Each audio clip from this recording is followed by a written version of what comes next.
नमस्कार, आमने सामने न्यूज में आपका स्वागत है। मैं हूं निर्दोष मोजेस। उधर पंजाब के मोगा में चलती बस से धकेले जाने पर जान गंवाने वाली किशोरी के पिता ने पंजाब सरकार का मुआवजा और नौकरी की पेशकश ठुकराते हुए उप मुख्यमंत्री सुखबीर सिंह बादल के खिलाफ प्राथमिकी दर्ज कराने की प्रार्थना की है।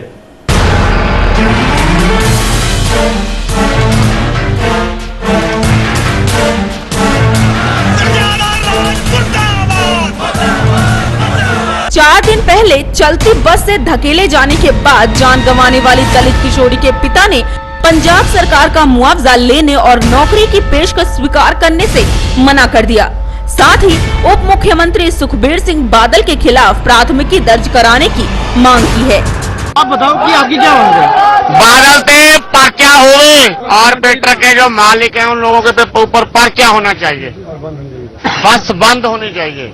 मैं मांग रहा हूं इंसाफ, मुझे इंसाफ चाहिए।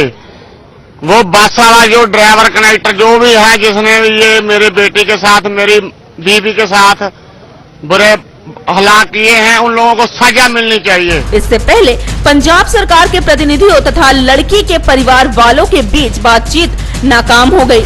लड़की के रिश्तेदारों ने उसका अंतिम संस्कार करने से मना कर दिया और उसका शव गृह में रखा हुआ है। मृतक के पिता ने संवाददाताओं से कहा कि वो न्याय चाहते हैं और अपनी बेटी के लिए इंसाफ भी।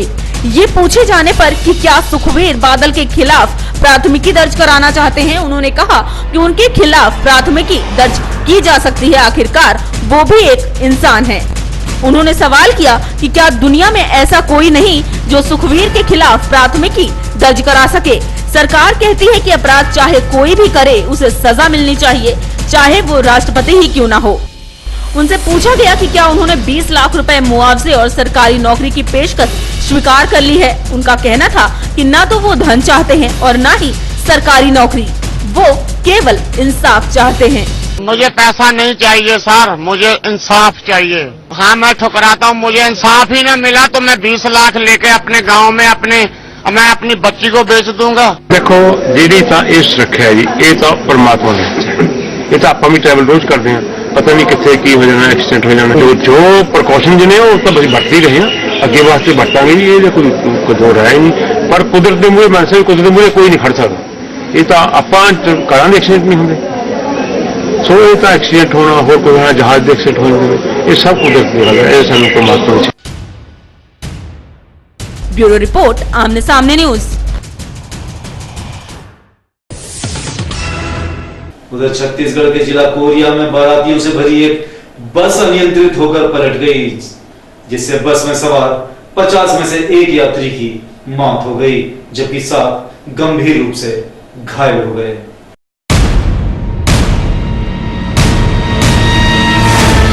ये मामला है छत्तीसगढ़ के जिला कोरिया का, जहां एक बार फिर तेज रफ्तार का कहर देखने को मिला। बताया जा रहा है कि बस का चालक तेज रफ्तार में आ रहा था और तेज रफ्तार होने के चलते बारात से भरी बस अनियंत्रित होकर पलट गई, जिसमें श्रीनगर से बारात लेकर कोलिया कॉलोनी वापस लौट रही थी और 50 लोग इसमें सवार थे।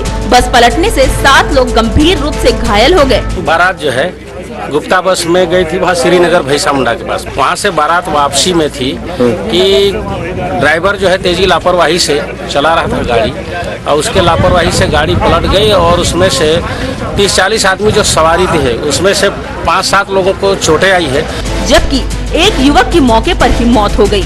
घटना की जानकारी मिलते ही बैकुंठपुर पुलिस दल बल के साथ मौके पर पहुंचकर स्थानीय लोगों की मदद से घायलों को इलाज के लिए जिला अस्पताल बैकुंठपुर के लिए ले गई। फिलहाल घायलों का इलाज जारी है और परिवार के लोगों का रो रो कर बुरा हाल है। ब्यूरो रिपोर्ट, आमने सामने न्यूज। उत्तर प्रदेश के जिला संभल में पुलिस ने 3 शातिर बदमाशों को गिरफ्तार किया, जिनके पास से 2 बंदूकें, जिंदा कारतूस व 5 मोटरसाइकिल बरामद किए गए हैं। देखिए ये रिपोर्ट। ये मामला है उत्तर प्रदेश के जिला संभल का, जहां हयातनगर पुलिस और एसओजी टीम ने मिलकर 3 शातिर बदमाशों को गिरफ्तार किया, जिनके पास से 2 देशी बंदूकें और जिंदा कारतूस बरामद किए गए हैं। चोरी की मोटरसाइकिल दिल्ली के विभिन्न स्थानों से चोरी करके लाए गए थे, वो भी बरामद कर लिए गए। साथ ही एक इमरान नाम के शातिर अपराधी को भी गिरफ्तार किया गया, जो बिजनौर के थाना नेहटोर और थाना सिवाला कला से वंचित अपराधी चल रहा था, जहां पर इमरान ने थाना सिवाला कला के जिला बिजनौर के एक एसआई को भी गोली मारी थी। इमरान और उसके साथियों पर साल 2006 में हत्या और बलात्कार के भी मुकदमे दर्ज हैं। तीनों अपराधियों को गिरफ्तार किया गया है। इन तीनों इसके में जो मुख्य अपराधी है इमरान, इसके द्वारा सब इंस्पेक्टर को गोली से घायल किया गया था जनपद बिजनौर में सिवाला में, और डकैती में ये शामिल था। ब्यूरो रिपोर्ट, आमने सामने न्यूज। रुकते हैं छोटे से ब्रेक के लिए, कहीं न जाएं, बने रहिए सिर्फ और सिर्फ आमने सामने न्यूज के साथ। जोशी जी का new Joshi sweet palace and family restaurant शुद्धता और विश्वास का प्रतीक, पिछले कई वर्षों से आपकी सेवा में तत्पर, लखनऊ का माना हुआ एकमात्र प्रतिष्ठान। हमारी गुणवत्ता ही हमारी पहचान। हमारे यहाँ खाने पीने की समुचित व्यवस्था अनेक देशी विदेशी व्यंजनों के साथ उपलब्ध है। शुद्ध एवं वातानुकूलित वातावरण में बैठने की व्यवस्था के अलावा हमारे यहाँ शुद्ध व ताज़ी मिठाइयों में अल्मोड़ा की प्रसिद्ध बाल मिठाई उचित मूल्य पर उपलब्ध है। एक बार सेवा का अवसर अवश्य प्रदान करें। पॉलिटिक्स, क्राइम, स्पोर्ट्स, अगर इन खबरों पे है आपकी बारीक नजर, आपकी आवाज भी कर सकती है असर। बढ़ाएं अपनी आवाज का दायरा, बने आमने सामने न्यूज का हिस्सा। ब्रेक के बाद एक बार फिर से आपका स्वागत है।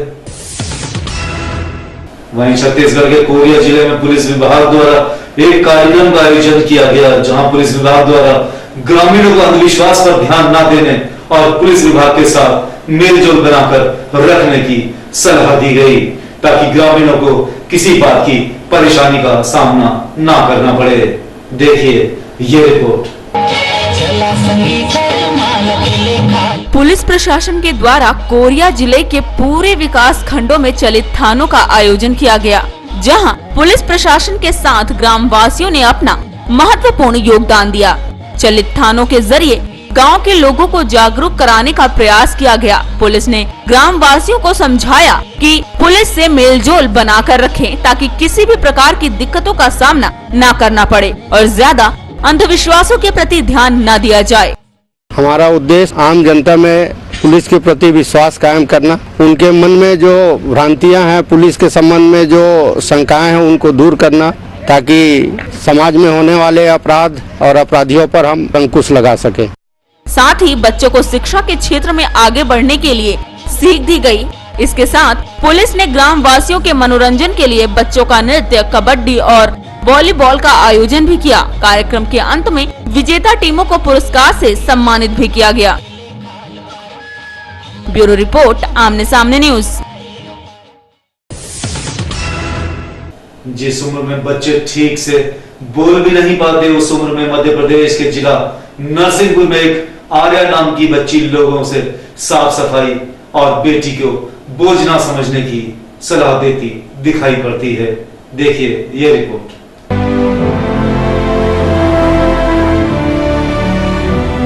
जिस उम्र में बच्चे खेल कूद और कार्टून देखने में लगे होते हैं और कई बच्चे ठीक से बोल भी नहीं पाते, ऐसे में ही मध्य प्रदेश के जिला नरसिंहपुर की तहसील गाडरवारा में एक 3 साल की बच्ची आर्या है, जो स्वच्छता अभियान से लेकर बेटी बचाओ, जल बचाओ अभियानों का प्रचार ही नहीं बल्कि लोगों को समझाती भी है कि कचरे को डस्टबिन में डालना चाहिए, साफ सफाई रखनी चाहिए, पानी को ज्यादा फेंकना नहीं चाहिए और बेटियां बोझ नहीं होती। साफ सफाई रखना चाहिए, बच्चों को सबको देना चाहिए और साफ सफाई और बच्चों को बचाना चाहिए।